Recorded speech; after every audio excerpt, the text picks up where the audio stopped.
কালকে একটা বক্তব্য শুনছি, একটা বক্তা কি বলছে জানেন? বাবা আমার একটা হুজুরের ওয়াজ করতে গেছে বাবা, আর হুজুর গিয়ে দেখছে শাহজাহান সাহেবের একটা গরু ছিল, গরু 3 দিন খাওয়া বন্ধ করেছে বাবা। হুজুর বক্তব্য করেছে, সেই বক্তব্য শুনে গরু নাকি খাওয়া শুরু করেছে।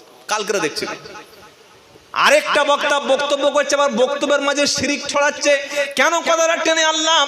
জাহান্নামীদেরকে প্রশ্ন করা হবে, ইয়াতলুনা আলাইহিম আয়াতি রাব্বিকুম, তোমাদের সামনে কি আমার বাক্যগুলো তেলাওয়াত করা হতো না? আবার এই রকম কথা সূরা মুলকে গিয়ে আল্লাহ একটু আলোচনা করছে, একদম প্রথম পৃষ্ঠার দিকে। জাহান্নামীদেরকে যখন ওয়ালিল্লাযীনা কাফারু বিরাব্বিহিম আযাবু জাহান্নামা ওয়া বিইসাল মাসীর ইযা উলকু ফিহা সামিউ লাহা শাহীকাও ওয়া হিয়া তাফুর তাকাদু তামাইয়াজু মিনাল গায়জ। একদম সূরা মুলক মুখস্থ করবেন, কবর আযাব থেকে আল্লাহ বাঁচিয়ে দেবে। বলুন সুবহানাল্লাহ। 30টা বাক্য সূরা মুলক তেলাওয়াত করে ঘুমালে আল্লাহ কবর আযাব maaf করে দেবে। সুবহানাল্লাহ বিহামদিহি পাঠ করে। জাহান্নামীদেরকে যখন ইদা উলকু ফিহা সামিউ লাহা, যখন জাহান্নামের মধ্যে নিক্ষেপ করা হবে, ছুঁড়ে ফেলে দেওয়া হবে, তাদেরকে জিজ্ঞাসা করা হবে আলাম ইয়াতিকুম নাদির। আর এখানে এই সূরা জুমারে কি বাক্য ছিল? আলাম ইয়াতিকুম রুসুলুম মিনকুম ইয়াতলুনা আলাইকুম আয়াতি রাব্বিকুম, আমার পক্ষ থেকে কেউ কি তোমাদের কাছে আমার বাক্য পড়ে শোনালো না? আর ওখানে কি বলছে? আলাম ইয়াতিকুম নাদির,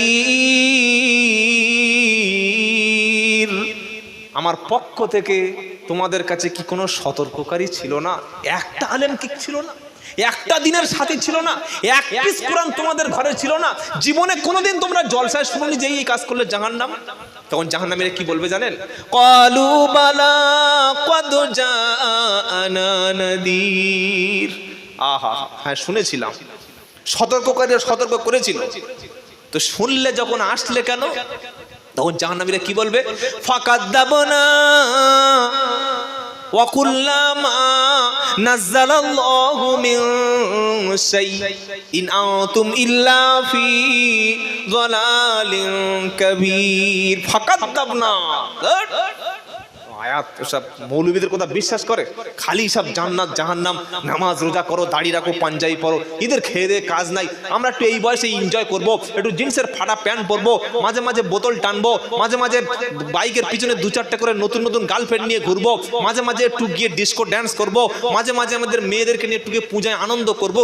এই আলেম ওলামা খালি নামাজ পড়ো, রোজা করো, ছাড় তো সব কোরআনের কথা, রাখতো রাখ, সাইড রাখ, খালি কোরআন আর কোরআন। ফাকাদ্দাবনা, মিথ্যা কথা। কবর বলে কিছু আছে? জাহান্নাম বলতে কিছু আছে? মরণটা হয়তো হতে পারে, মরে গেলে হবে।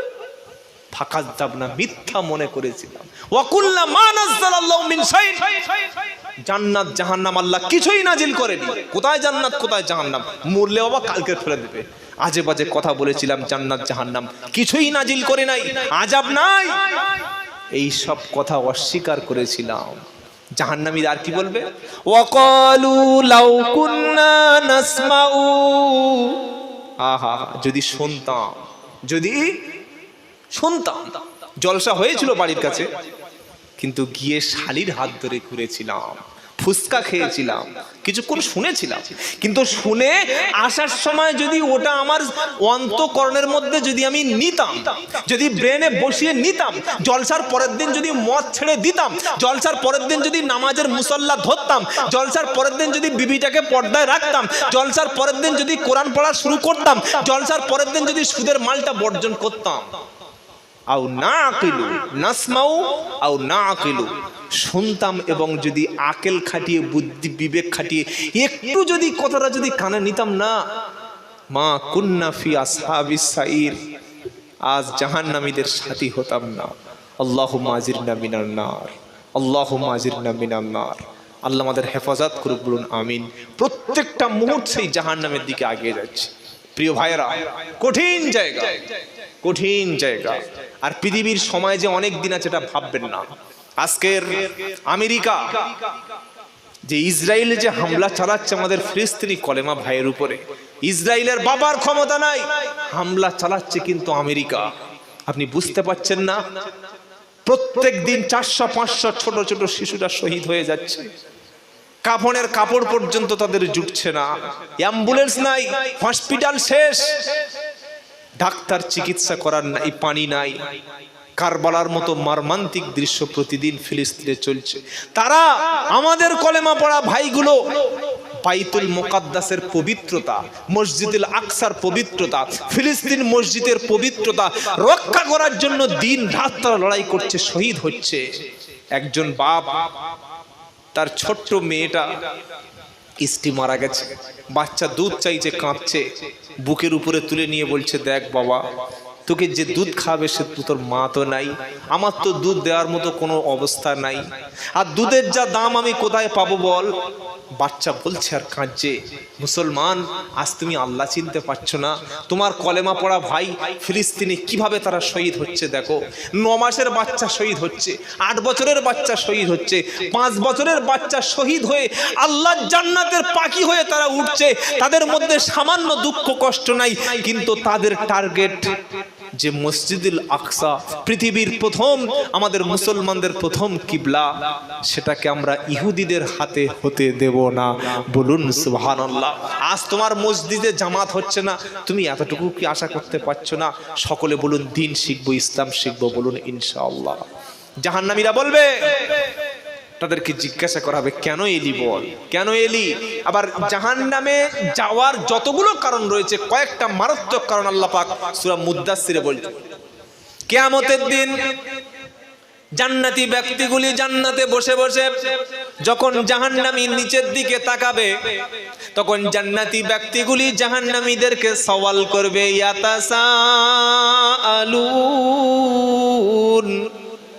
ইয়াতাসাআলুনা আনিল মুজরিমিনা মা সালাকাকুম ফি সাকার ক্বালু লাম নাকু মিনাল মুসাল্লিন ওয়া লাম নাকু নুতঈমুল মিসকিন ওয়া কুন্না নাখুযু মা'আল খাইদিন ওয়া কুন্না নুকাযযিবু বিয়াউমিদ্দিন হাত্তা আতানাল ইয়াকিন। সূরা মুদ্দাসসির সাফ কথা আল্লাহ শোনাচ্ছে। জান্নাতি ব্যক্তিরা বলবে, যারা আমরা ঈমান এনেছি, যদি শিরক না থাকে, নেক আমলকারী ব্যক্তির জন্য আল্লাহ জান্নাত খুলে দেবে। বলুন সুবহানাল্লাহ। তখন জান্নাতি ব্যক্তিরা কি বলবে? জান্নাতি ব্যক্তিরা বলবে, ও জাহান্নামী ভাইরা, কেন এলে তোমরা জাহান্নামে? ইয়াতাসাআলুনা আনিল মুজরিমিন মা সালাকাকুম ফি সাকর। জাহান্নামের যতগুলো স্টেপ রয়েছে তার মধ্যে সাকর হচ্ছে একটা জাহান্নাম। সাকর কি নাম বললাম? সাকর। একটু দিন, সাকরের মধ্যে বেনামাজিদের জন্য জায়গা। জান্নাতীরা জিজ্ঞাসা করছে, আনিল মুজরিমিনা মা সালাকাকুম ফি সাকর, কেন এই সাকরের মধ্যে, জাহান্নামের মধ্যে এলো বলো। তখন জাহান্নামীরা বলবে, ক্বালু লাম নাকু মিনাল মুসাল্লিন। প্রথম তারা বলবে, আমরা নামাজ পড়তাম না। জাহান্নামে যাওয়ার কারণ কি তাড়াতাড়ি বলেন? প্রথম তারা কি বলবে? নামাজ পড়তাম না। সেজন্য নামাজ কায়েম করা লাগবে ভাই। নামাজ পড়ার কথা আল্লাহ কোরআনে বলেনি, শুধু সূরা কাউসারে এক জায়গায় বলছে, ফাসাল্লি লিরাব্বিকা ওয়ানহার, অক্ষরে কিয়ামত পর্যন্ত লেখা থাকবে। আমি নবীজি তোমাদের মধ্যে দুটো জিনিস ছেড়ে যাচ্ছি। একটা হলো আল্লাহর কিতাব, কিতাব আল্লাহ। 23 বছর ধরে যে মার খেয়েছি, যে কিতাব, তায়েফে গেছি, বদরে অত্যাচারিত হয়েছি, তোমাদের কাছে কিতাব দিয়ে গেছি, এটা মজবুত করে ধরবো ইনশাআল্লাহ বলেন। আর সুন্নাতা রাসূলি, আমি রাসূল সাল্লাল্লাহু আলাইহি ওয়াসাল্লাম আমার 23 বছরের সুন্নতি জিন্দেগিতে যেটা দেখেছো, যেটা করতে বলেছি, যেটার উপরে আদেশ দিয়েছি, এই দুটোকে যদি মজবুত করে ধরতে পারো, তামাম বিশ্বের, রাশিয়ার পুতিন, আমাদের মোদি সাহেব, চায়নার শি জিনপিং, তারপরে উত্তর কোরিয়ার কিং জং উন, আমেরিকার বাইডেন, পৃথিবীর যত বড় বড় রাষ্ট্রশক্তি পরাশক্তি, তোমাদের একটা চুল পর্যন্ত কেউ বাঁকা করতে পারবে না। বলুন সুবহানাল্লাহ।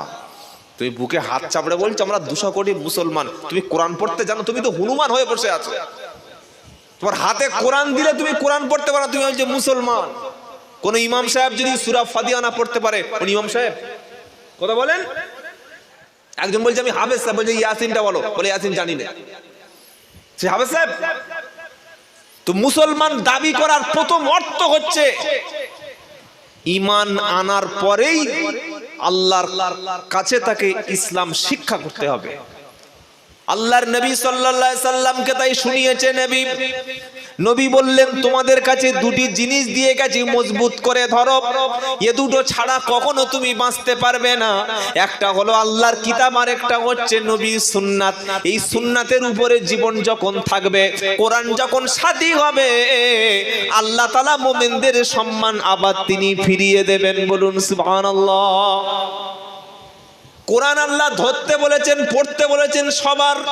এবার কোরআন যে সবার জন্য আল্লাহ ধরতে বলেছে, চলুন সূরা আল ইমরান, ওয়াতাসিমু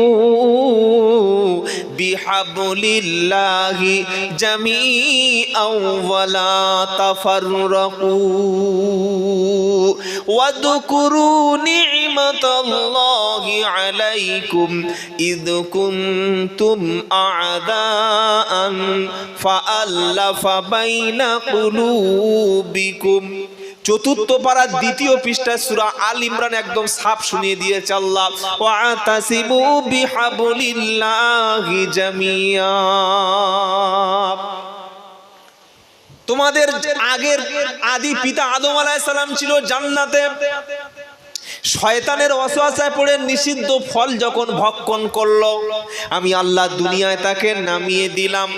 কোথায় এসেছিলেন তিনি? দুনিয়ায়। দুনিয়ায় কিন্তু থাকার জায়গা না, এখানে কিছুদিন রেস্ট রুমে তাকে আমি নামিয়ে দিলাম, দিয়ে বললাম শোনো, আমার পক্ষ থেকে তোমার কাছে কিতাব দিয়ে দিলাম, বাক্য শুনিয়ে দিলাম। হ্যাঁ আদমের সন্তানেরা, মজবুত করে তোমরা ধরবে। আসমান থেকে একটা রশি, একটা দড়ি আমি ফেলে দিচ্ছি। আমরা পড়ে আছি কুয়ায়, কুয়ায় পড়া ব্যক্তি ওঠার জন্য লাগে দড়ি, অন্য কিছু লাগে না। আল্লাহ পাক শোনাচ্ছে, ওয়াতাসিমু বিহাবলিল্লাহি জামিআ। সবাই মিলে আমার রশিকে মজবুত করে ধরবে। সবার হাতে কিন্তু কোরআন হবে, ডাক্তারের হাতে কোরআন হবে, মাস্টারের হাতে কোরআন হবে, ইমামের হাতে কোরআন হবে, মুয়াজ্জিনের হাতে কোরআন হবে, জামাইয়ের হাতে কোরআন হবে, ভাড়া ভাইয়ের হাতে কোরআন হবে, পাড়ার প্রত্যেকটি রিকশা চালক, ভ্যান চালকের হাতে কোরআন হবে, লেবারের হাতে কোরআন থাকবে, মিস্ত্রির হাতে কোরআন থাকবে। সবাই যখন কোরআনওয়ালা তৈরি হবে, ওই সমাজে আর শরিয়াত বিরোধী কোনো কাজ, জোরে বলেন, হবে না। আর কোরআন যখন আমাদের হাতে থাকবে না, বছরে চোখ মুজিয়ে এক খতম হাফেজ সাহেব দুলে দুলে পড়বে, ইয়াসিন ওয়াল কুরআনিল হাকিম। হাফেজ সাহেব কত পারা বলছে? 22 রানিং। কি বুঝলেন? আবার 10:30, 11টা, 12টার দিকে গিয়ে বলছে হাফেজ সাহেব কত পারা? আম্মা ইয়াতাসালুনা আনিন নামাজ 30 চলছে, খাবার রেডি করো, দোয়া শুরু হয়ে যাবে। বছরে একবার এক খতম, 500 টাকা হাফেজের পেটে পড়লো। আপনি আপনার পকেট থেকে 500 টাকা হাফেজ সাহেবকে দিলেন, এ দিয়ে আপনার জীবনের কি পরিবর্তন হলো আপনি বলুন? আপনার ভাগ্য কি পরিবর্তন হলো বলুন? আপনার সমাজের কি পরিবর্তন হলো? এই সমাজ থেকে বার হয়ে এসে আমি আব্দুল্লাহ জুবাইর অনুরোধ করে বলে যাচ্ছি, 365 দিন যার বাড়িতে কোরআন নেই, 364 দিন যার বাড়িতে কোরআন শরীফ পড়া হচ্ছে না, একদিন নাম কাওয়াস্তে হাফেজ সাহেবকে দাওয়াত করে সুন্দর ভালো ফুল দিয়ে, ঘরের মধ্যে ধূপ দিয়ে, ঘরের মধ্যে মোমবাতি আগরবাতি ধরিয়ে দিয়ে, নামাজের পাটি একটা বিছিয়ে দিয়ে, ভালো করে ঘর পরিষ্কার করে এক খতম পড়িয়ে নিয়ে ভালো খাওয়া দিয়ে দোয়া করছে, আর বলছে হুজুর আমার বাপের আজকের কাজ হচ্ছে। তুই কি হিন্দু না তুই খ্রিস্টান? তুই এই কথা বলছিস কিভাবে? বলে আমার বাপের কাজ হচ্ছে নাকি? তোর বাপের শ্রাদ্ধ হচ্ছে? মাথা মোটা কোথাকার। এই জন্য কি কোরআন দিয়েছে লোকের বাড়ি খতম করে খাওয়ার জন্য? কে শিখেছে এই ব্যবসা? কোত্থেকে পেলে যে 364 দিন তুমি কোরআনকে অপমান করছো? কোরআনের পাশে 32,000 টাকা দিয়ে এলসিডি কিনে স্বামী স্ত্রী দুজনে রাত্রেবেলা ছবি দেখছে, ছেলেগুলো বাড়িতে বসে বসে নোংরা নোংরা ছবি দেখছে, আল্লাহর কোরআন সেখানে অপমান হচ্ছে। এখনই আমি বলছি প্রত্যেকটা বাড়িতে গিয়ে দেখুন, কোরআন খুলুন, হয় টিকটিকি, নয় ছারপোকা, নয় আরশোলা, নয় তার ভিতরে পোকা জাবড়ে পড়ে আছে, খুললে ঝরঝর করে ওই পোকা সেখান থেকে বার হবে।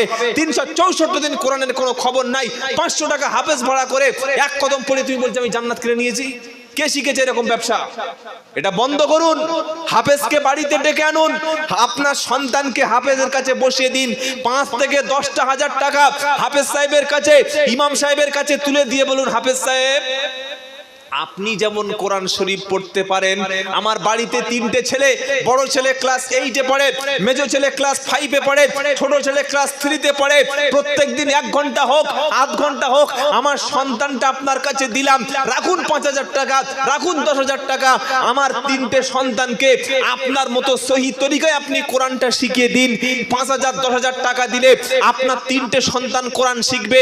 ওরে বছরে 364 দিন যার বাড়িতে কোরআন হয় না, দিন 364 দিন পরে 365 দিনের দিন কিছু মুরগি কিছু খাবার রেডি করে হাফেজ সাহেবকে পড়াচ্ছেন, সেখানে তো 10,000 টাকা গেল। এই 10,000 টাকা উল্টো পাল্টা খরচ না করে ওইটা হাফেজকে দিন, আলেমকে দিন, ইমামের হাতে দিন। যদি দিয়ে বলেন যে আমার 3টে সন্তান কোরআন শিক্ষা দেবেন, আমার 3টে ছেলে আপনার মতো কোরআন পড়বে, 1 মাস বা 2 মাস 3 মাস সময় লাগুক, 5-10,000 টাকা যে কোনো যোগ্য আলেম ওলামাদের কাছে দিলে, কারি সাহেবের কাছে দিলে, আপনার ঘরের মধ্যে সমস্ত ছেলেগুলি পুরুষগুলো কোরআন জানবে না জানবে না? এবার মুখটা খুলুন, জানবে?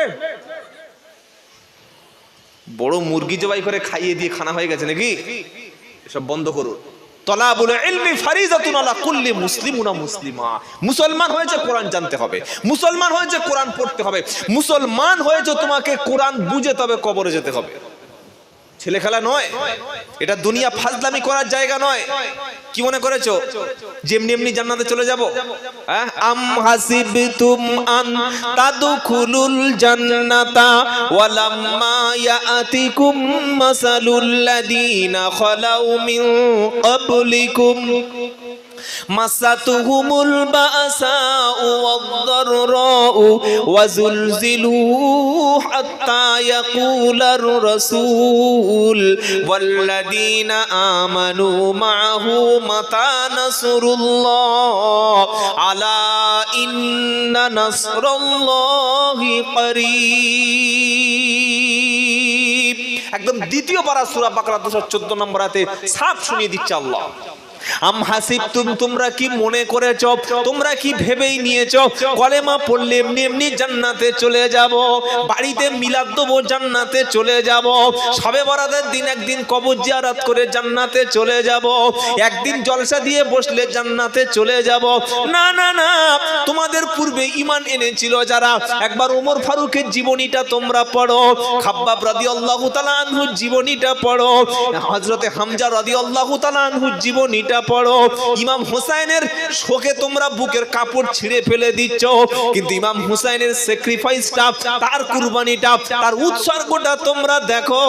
সাহাবায়ে কেরাম তারা মার খেয়েছে, অত্যাচারিত হয়েছে, কোরআন মজবুত করে তারা ধরেছিল, মার খেতে খেতে খেতে যখন তাদের এত পরিমাণ রক্তাক্ত হয়ে গেল, এত বেশি সাহাবা শহীদ হতে শুরু করলো, আল্লাহর নবীর কাছে বললে, হে আল্লাহর নবী কবে আল্লাহর পক্ষ থেকে সাহায্য আসবে? আল্লাহ পাক বলছে, এ সাহাবারা তোমরা তৈরি থাকো, আলা ইন্না নাসরাল্লাহি করিব, আল্লাহর সাহায্য কিন্তু খুব নিকটবর্তী। সাহায্যের জন্য তৈরি হও। 200 কোটি বুক ফুলিয়ে বলে দিচ্ছে আমরা 200 কোটি কলেমার ভাই। কোথায় তোমার কলেমা? তুমি কলেমা পড়তে পারো? লা ইলাহা ইল্লাল্লাহ, লা ইলাহা ইল্লাল্লাহ। আর যা শিখেছে শুধু ছোলা খাওয়ার জন্য শিখেছে। কি বললেন? ছোলা খাওয়া কলেমা বোঝেন? কথা বলে না। এই ছোলা খাওয়া কলেমা বোঝেন? এই কলেমা তোমার জান্নাত নিয়ে যাবে। আবু জাহেল আল্লাহর নবীকে একদিন গালাগালি করছে, একদম বাইতুল্লাহর পাশে, শুনছেন আপনারা? গালাগালি করছে, আজে বাজে কথা বলছে। যেহেতু তার তো বাপ নাই, মা নাই, কেউ বলার নাই, আল্লাহর নবী নীরবে সহ্য করছেন যে আল্লাহ আমি তো কোনো অপরাধ করিনি, কলেমার দাওয়াত এনেছি, চুপচাপ আছে। হযরতে হামজা রাদিয়াল্লাহু তাআলা আনহু নবীর চাচা, সে সময় তিনি এসেছেন শিকার থেকে ফিরেছেন। হযরতে হামজা রাদিয়াল্লাহু তাআলা আনহুর দাসী বলছে যে দেখো, তোমার যে এতিম ভাতুষ ভাই, তোমার যে ভাইপো ভাতুষ পুত্র, তোমার ভাইয়ের ছেলে মুহাম্মদ সাল্লাল্লাহু আলাইহি সাল্লাম, তাকে প্রচন্ড গালাগালি করা হয়েছে, আজে বাজে কথা বলা হয়েছে। হামজা বলল কে? বলল আবু জাহেল। শুনছেন আপনারা? শুনছেন? কেন মেরেছে, কেন গালাগালি করেছে বলতে পারবো না। আল্লাহর নবীর রক্ত কিন্তু জমিনে পড়েছে, তারপরে নবী সবর করেছেন, তবে ইসলাম। বলুন সুবহানাল্লাহ। অত সহজ, অত সহজ নাকি? এটা শোনার পরে হযরতে হামজা রাদিয়াল্লাহু তাআলা আনহু তখনও তিনি কলেমা পড়েননি। মুহাম্মদ সাল্লামের চেহারা দেখে হামজা রাদিয়াল্লাহু তাআলা আনহু কষ্ট পেলেন। হযরতে হামজা বললেন মুহাম্মদ, বলুন সাল্লাল্লাহু আলাইহি সাল্লাম। আল্লাহর নবীর নাম শুনে মুখে সাল্লাল্লাহু আলাইহি সাল্লাম নাই, অবস্থা দেখেন।